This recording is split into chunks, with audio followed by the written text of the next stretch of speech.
Hello বন্ধুরা, চলে এসেছি একটা নতুন ব্লগ নিয়ে। হ্যালো বন্ধুরা, তোমরা সবাই কেমন আছো? আই হোপ তোমরা সবাই ভালো আছো, আর আমি তো ভালো আছি। আর তোমাদেরকে নিয়ে শুরু করছি আমার এই সুন্দর মনোরম ব্লগটা। আর তোমরা যেখান থেকে এই ব্লগটা দেখছো সবাইকে অনেক অনেক ভালোবাসা রবীন্দ্র। প্লিজ প্লিজ কেউ স্কিপ করো না, ফুল টাইম ওয়াচ করো, আশা করছি তোমাদের ভালো লাগবে। আর হ্যালো বন্ধুরা, চলে এসেছি আমি নতুন ব্লগ নিয়ে। এটা কিন্তু আমার মেয়ে শিখিয়ে দিয়েছে, দেখেছো? শিক্ষার কোনো শেষ নেই, যে কারোর কাছ থেকে যখন তখন তুমি শিখতে পারো। তো মা আমাকে ভয়েস দেবে বলছে, মা তুমি এটা বলো না।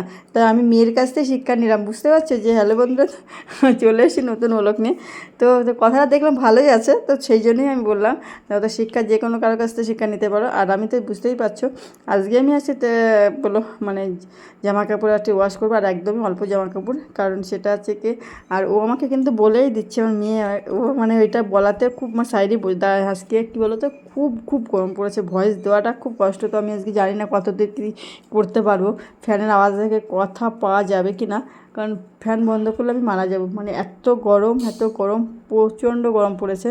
মানে হট করে দেখো বৃষ্টি কমে যাওয়াতে, আর বৃষ্টি মানে প্রচুর, গলাও দূরে এসছে, মানে গলা ধরে এসছে। আর এই দেখো হাতের ব্যথা, বলো না যে একেবারে মানে বেঁচে থাকার এখন লড়াই শুরু হয়েছে, এত পরিমাণে ব্যথা হয়েছে। আমি কাজ করতে হচ্ছে বলেই করছি, বাধ্য হয়ে করছি, না করলে নয়। আমার খুব খুব মানে হাতের ব্যথা এত পরিমাণে বেড়েছে বন্ধুরা। পরীক্ষা না করলে হচ্ছে, কিন্তু পরীক্ষা করব তার জন্য তো কিছুটা সময় লাগে, সেই সময়টা আমার কাছে নেই। মানে কিছু আমার এমনিই একটা পরীক্ষা বাকি রয়েছে, মানে আমার পরীক্ষা দিয়েছিল, মানে মেডিসিন মানে ডাক্তার দেখিয়েছিলাম, বলেছিল একটা টেস্ট করাতে, সেই টেস্টটা এখনও করানো হয়নি। ভাবছি এই পরীক্ষাটা হয়ে যাওয়ার পরে করব, কিন্তু সেই ডাক্তার বলেছিল যত তাড়াতাড়ি সম্ভব করে নাও, না করলে পরে ফিউচারে খুব খুব মানে বড় বিপদ হতে পারে। কিন্তু কি বলো তো, টাকারও আরেকটা সমস্যা গেছে, টাকার সমস্যা রয়েছে। সেই মানে গত মাসে করেছিলাম, ডাক্তার দেখিয়েছে, কিন্তু টেস্ট করার পয়সা ছিল না বলেই করাতে পারিনি। আর এই মাসে ভাবছি করব, কিন্তু জানি না। তাই এই মাসে আবার পুজোর মাস, এই মাসে এমনি প্রচুর খরচা, তারপরে আবার টেস্ট করাতে গেলে তো প্রচুর টাকা, তারপর আবার ডাক্তার দেখাতে হবে, ডাক্তার ওষুধ দেবে, সেই জন্য আর কি করাচ্ছি না ভয়তে। কিন্তু এটা আমার খুব খুব বলেছে, রিকোয়েস্ট করেছে ডাক্তার, মানে আমি অনেক দিন ধরে ডাক্তারকে দেখাচ্ছি। আমি একদিন বলেছিলাম যে আমার একটা সমস্যা আছে খুব, সেই সমস্যার কথা বলিনি, কিন্তু আমি একদিন বলেছিলাম, একটা ভিডিও করেছিলাম, দেখো আমার মানে আমি যে কোনো দিন ওটা আশাই করিনি, সেরকম একটা সমস্যা আমার জীবনে আছে। সেই সমস্যাটা শেয়ার করছি না, কিন্তু খুবই সমস্যা এটা। সেই সমস্যার কারণেই আমাকে এই টেস্টটা করতে বলেছিল ডাক্তার, কিন্তু সেটা করা মানে টাকার অভাবে করতে পারছি না। সত্যি কথা, আমি একদম মানে অনেকটা টাকা লাগবে টেস্ট করতে গেলে, সেই টাকাটা আমি শুনেওছিলাম, আমার বড়বাবু শুনেও এসেছিল ল্যাবের থেকে, কিন্তু টাকার জন্যই করতে পারছি না। এটা আছে কি, এখন খুব করার দরকার, বলছে যত সম্ভব তাড়াতাড়ি করতে। সে হয়ে গেল, তা আমি মানে আমার ওই সমস্যাটা দেখার পরে আমি গেছিলাম ডাক্তারের কাছে প্রায় আবার 1 মাস, তারপরে আবার গত মাসে গেছে, আবার 2 মাস অলরেডি আমার হয়ে গেছে, 2-2.5 মাস হয়ে গেছে সমস্যাটা, মানে প্রবলেমটা ফেস করছি। তারপরে আবার উপরিকটা আবার এই যে মনে হচ্ছে ইউরিক অ্যাসিড, আবার টেস্ট করাতে হবে। মানে খুব খুব ব্যথা, খুব ব্যথা, অসম্ভব একটা ব্যথা কাকে বলে, সেই ব্যথা। আর তারপর কী বলো তো, এখন তো বরের 2 দিন ধরে আমি বরের ওরও ইউরিক অ্যাসিড, আমারও তো লাইফ শেষ, সব খাওয়া দাওয়া বন্ধ করে দিতে হবে। আর আমার ইদানিং যে এত পরিমাণে খাওয়ার মানে কী বলবো, খেতে ইচ্ছা করে, মানে শুধু খাই, মানে কিছু খাই কিছু খাই, ওয়েটও অনেকটা বেড়ে গেছে, আর খেতেও ইচ্ছা করে। তো আর কী করবো বুঝতে পারছি না। দেখো এই বয়সে যদি সব খাওয়া দাওয়া বন্ধ করে দিই তাহলে কী হবে, আমি সেটাও একটা ভাবনা। আর আমি খাওয়ার প্রতি একটা মানে লোভটা বেশি, একদম সত্যি কথা। আমি মানে যেমন নিরামিষ ভাতই খেতে পারি না, কেন জানি না। আমার খাওয়ার প্রতি, যেটা সত্যি কথা সেটাই বললাম, যেমন আমি একটু পরিমাণ করে, এখন যেমন ইদানিং বিশাল 3 থালায় ভাত খাচ্ছি একদম কোনো। আমার কিন্তু পরীক্ষাটা হয়ে গেলে আমি ভাবছি রুটি করবো, মানে একবার অন্তত ভাত খাবো না, কারণ একটু ডায়েটও করতে হবে, মানে ওয়েটটা কমাতে হবে। আর যে মানে আমার যে সমস্যাটা বললাম, যে সমস্যাটা রয়েছে, সেই সমস্যা এত ওয়েট হলে আরও সমস্যা বেড়ে যাবে। তো সেই কারণে আরও সমস্যা, তো অনেক সমস্যার পরে সমস্যা, আমার জীবনটা আর কি সমস্যাময় হয়ে যাচ্ছে, সমস্যার পরে সমস্যা, কিছুতেই কিছু করতে পারছি না।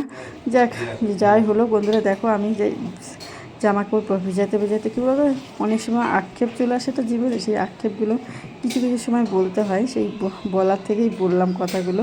আর সমস্যা সবার জীবনেই থাকে কম বেশি, কারো কারো জীবনে বেশি সমস্যা থাকে, কেউ আর কি। যেমন কালকে একটা কথা শুনছিলাম, সেটা হচ্ছে গিয়ে মানে একজন আমি বসে সিঁড়িতে বসে রয়েছি, খাচ্ছিলাম, ওই যে বললাম না খাওয়া দাওয়ার বিশাল একটা ব্যাপার। তো সেই সিঁড়িতে বসে খাচ্ছি, তো সেখানে বসে একজন বলছে তো কপালটা কি কেটে গেছে, একজন আরেকজনকে বলছে কপাল কাটা, সে তোমার জন্মের পরের থেকেই কাটা। মানে ওরও খুব, আমি ওই লোকটাকেও দেখেছি এত পরিমাণে সমস্যা জীবনে, মানে বিশাল সমস্যা, বছরে যে কত রকম সমস্যা হয় ঠিক নেই। আর বিশেষ করে ওর জীবন মাছ মানে প্রাণটা নিয়ে টানাটানি বেশি বাদে, এইরকম সমস্যা। মানুষের অন্য সমস্যা হয়, কিন্তু প্রাণ নিয়েটাই আর কি সমস্যা, এই ধরনের সমস্যা ফেস করতে হয়। তার মধ্যে কি ও সত্যিই বলেছে কথাটা, জন্মের পর থেকে কপালটা কাটা। কারণ এত সমস্যা একটা মানুষের জীবনে হয় না, আমি ভাবি আমার থেকে অনেক সমস্যা প্রতিটা মানুষের জীবনে কম বেশি থাকে। আমার এই যে এত আনন্দ করি, মানে সবাই আমি যারা ভিডিও দেখছে তারা নিঃসন্দেহে তাদের জীবন থেকে রিলেট করতে পারো যে হ্যাঁ সত্যিই মানুষের জীবনে প্রত্যেকটা মানুষের সমস্যা থাকে, কম বেশি সবার থাকে। তবে হ্যাঁ সুখ মানে দুঃখ সবসময় থাকে না, এটাও ঠিক। তো আমার একটু এখন অনেকটা সমস্যা চলছে একদম। ডাক্তারটা পরীক্ষার টেস্টটা করতেই দিয়েছে, তো করতেই পারছি না। মানে এটা বললাম দেখি সামনের মাসে, না এই মাসে না হলে সামনের মাসে করবো। এই মাসটা মানে হবে না, কারণ এই মাসটা তো পুজোর মাসে তো প্রচুর খরচা লাগে, হবে না, কী করবো জানি না। যদি বরবাবু করাই তাহলে করবো, না হলে করবো না। আর এই জামা কাপড় তো কাছে, আর আমার মনে হয় আমি আজকে মানে নিয়ে করিনি, কারণ আমার এই আওয়াজটা সত্যি কথা বলতে প্রচুর খুব ভালো লাগে। খুব সুন্দর একটা মানে আওয়াজ, যেগুলো মধুর, যারা একটু ভালো মানে বেশ মাইন্ড যাদের ফ্রেশ থাকে তারা এই ধরনের আওয়াজটাও শুনতে ভালো লাগে। আমার তো ভালো লাগে, জানি না কারোর কাছে লাগতে পারে, আমার খুব ভালো লাগে। তো আমি এই জন্য না মিউটটা করি না। আর হচ্ছে কি আমার মেয়ে কিন্তু সাইড দিয়ে বলে দিচ্ছে মা কোনটা কী বলতে হবে। ওর হচ্ছে কি ওরও একটা বিশাল একটা নিয়ে মানে কী বলতো, এই জন্যই বাচ্চারা মানে বড়োদের দেখেই শেখে, ওই জন্য এমন কিছু করতে রে বাচ্চাদের সামনে যেগুলো ওরা শিখতে পারে। কারণ বাচ্চাদের অনুকরণ করার ক্ষমতা সবথেকে অনুকরণ ক্ষমতা বেশি। তো ওরা ওই জন্য বাচ্চাদের সামনে এমন কিছু বলাবলি গালাগালি করতে নেই যেগুলো ওরা তাড়াতাড়ি শেখে। আর দেখবে প্রতিটা মানুষকে সে বড় হোক আর ছোটো, আমার নেগেটিভ জিনিসগুলো বেশি নিই তাড়াতাড়ি। ভালো জিনিস করতে গেলে কঠিন মানে কষ্ট হয়, পরিশ্রম করতে হয়, সেই জন্য আমার সেই জিনিসগুলো কম নিই। নেগেটিভ জিনিসগুলো মানে কী বলতো, খারাপ জিনিসগুলো দেখবে অত কষ্ট হয় না, তাড়াতাড়ি আর কি আমরা মানে সেটা শিখে নিতে পারি, ধরে নিতে পারি, সেই কাজটা আমরা বেশি করি। তো এই দেখো আমার তো আর হাতের যা অবস্থা, আমি কাচতে পারছি না। তো ওকে বলছি এক হাত দিয়ে কাছে, ওই হাতেই যে হয়েছে মানে। তো ও বলছে কি মানে তোমার সমস্ত কিছু ওই কী বলে কি একটা যেন বললো, সেটা হচ্ছে তোমার ওই হাতে এসে যেমন হচ্ছে কি হাতের পাতায় ব্যথা, কিন্তু আমার কিন্তু কোনো কবজি টবজিতে ব্যথা না। এটা কি তাহলে কি একদিন ডাক্তারের কাছে বললাম, ডাক্তার বললো কি যা না হয়তো কবজি টবজি যেখানে জয়েন্ট থাকে সেখানে ব্যথা, হাতে ব্যথা হবে কেন, আমি কিন্তু জানি না। আর আমি তো সে মুখ লাগাচ্ছি, সে মুভেও কিছুতেই কমছে না, এত ব্যথা নেই আর ধরতে পারছি, বিশাল ব্যথা আর কি। তো আমার মেয়ে আমার ওর থেকে একটা দাগ আছে, সেই দাগের কথাটা বলছে। তো বুঝতেই পারছো তো ওরও একটু ইচ্ছা যে একদিন ওকে দিয়েই ভয়েস দেবো, ওই দেখি কী বলে সেটা তোমরা মেনে নিও, ঠিক আছে। আমার মানে সবাই তো জানো বাচ্চা আছে, সবার বাড়িতেই মোটামুটি কম বেশি বাচ্চা আছে, বাচ্চা থাকবে না এমন কোনো বাড়ি নেই। যারা বিয়ে করেছে সব বন্ধুরাই তো সব মোটামুটি সব বিয়েই করেছে, কিছু কিছু হয়তো করনি, সবাই মোটামুটি করেছে, সবারই বাড়ি বাচ্চা আছে। আর বাচ্চা থাকলে সেই বাড়িতে একদম আনন্দ মুখরিত বাড়ি। যদি একটু আমার তো ভালো লাগে আর কি, যে বাচ্চা দুষ্টুমি না করলে মানে বাড়িটা খালি খালি লাগে হয়, বাচ্চারা দুষ্টুমি করবে তাহলেই তো ভালো লাগবে। তো আমার দেখো দেশিভাবেই ক্লিনিং প্রোডাক্টটা মানে ওয়াশিং ক্লিন করে নিলাম জামা কাপড়।